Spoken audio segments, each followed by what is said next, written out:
New Jersey's origin story has it all. Kings, Quakers, bad land surveys, and more boundary disputes than a North Jersey deli parking lot. The year's 1664, and King Charles II of England decides to play real estate agent with land that wasn't even his to begin with. He hands his brother, James the Duke of York, a massive swath between the Hudson and Delaware rivers. James, probably tired of babysitting the king's drama, passes it off to two of his buddies, Sir George Carteret and Lord John Berkeley. That's right, New Jersey literally started as a royal favor for two dudes who knew a guy. The name New Jersey comes straight from Carteret's resume. During the English Civil War, he defended the Isle of Jersey for the crown. King Charles never forgot it.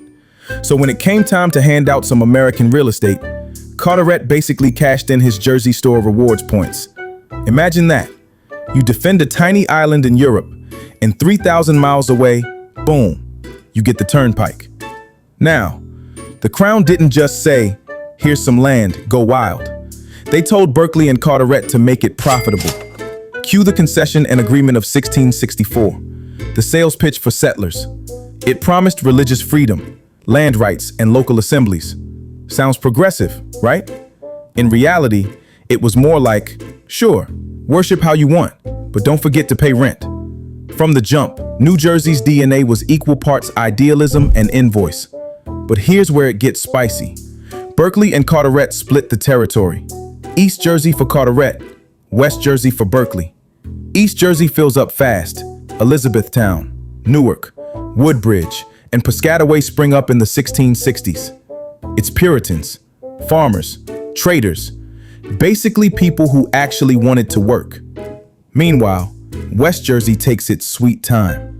Quakers show up in the 1670s looking for religious freedom. Swedes, Finns, and Dutch were already hanging around by the Delaware. It's a slower, quirkier mix. From day one, the split between NJ wasn't just geography.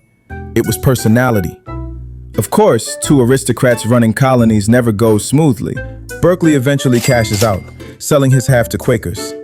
That leads to the famous quintipartite deed of 1676, officially dividing New Jersey into East and West. They even tried drawing a border, a line from Little Egg Harbor straight to the Delaware River. Easy, right? Wrong. Nobody could measure for shit. Every surveyor who tried to mark the line came up with a different version. Keith's line, Thornton's line, Lawrence's line. If you're wondering why New Jersey has some weird county borders today, blame those 1600 surveyors. These guys couldn't draw a straight line if a ruler hit them in the face. West Jersey leaned heavily into Quaker ideals. Their 1677 Concessions and Agreements is sometimes called one of the most liberal political documents of its time.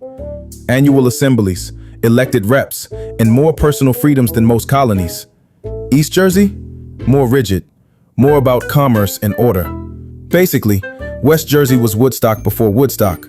East Jersey was your strict uncle telling you to tuck in your shirt.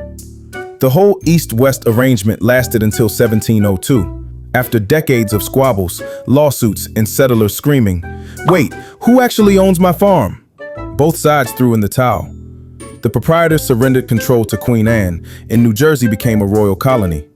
The land disputes didn't magically disappear, but now the crown was officially in charge.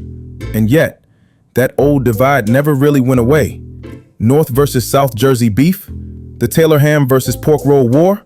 That DNA traces all the way back to the 1600s. One side rooted in commerce and city growth, the other in rural religious freedom and slower development. It's not just petty, it's historical pettiness. So let's recap. New Jersey was born because a king handed out land to his drinking buddies. It got named after a tiny island across the ocean. It was split in half, argued over for decades, stitched back together, and somehow survived long enough to become the land of jug handles, diners, and property taxes that would make Lord Berkeley cry. The Garden State's origin story is messy, chaotic, and full of paperwork disputes. Which makes perfect sense, because New Jersey itself is messy, chaotic, and full of paperwork disputes.